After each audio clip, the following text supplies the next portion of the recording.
زرارة داخل منطقة العمليات وتجمع الدفاع تبقى لميباركي، محاولة المراوغات تعاود ترجع لدراك، ميباركي دراك والكرة مقطوعة.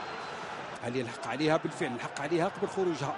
زرارة رايح يراوغ داخل منطقة العملية ممتازة هايلة، والحارس يغلق الزاوية كما ينبغي. زرارة توفيق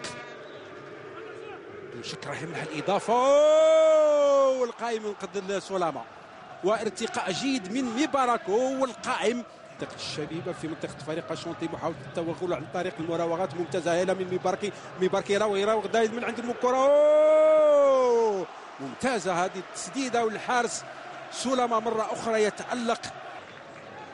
محاولة تسديد من بعيد، لا ضربة جزاء. أوه فيه خطأ. الحارس يتألق في سد هذه التسويبة والتسديدة القوية.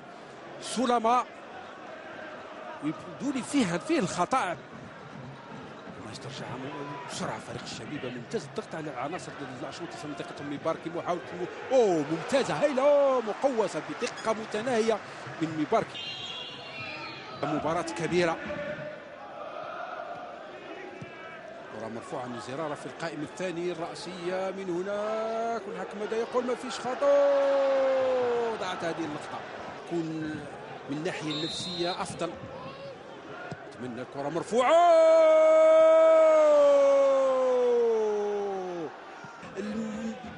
دقيقة جدا والقوية من زرارة. ينطلق زرارة مرة أخرى، عنده الكرة زرارة ناحية رفيق من هناك، ما فيش وضعية التسلل، يراقب كورته فوق الإطار.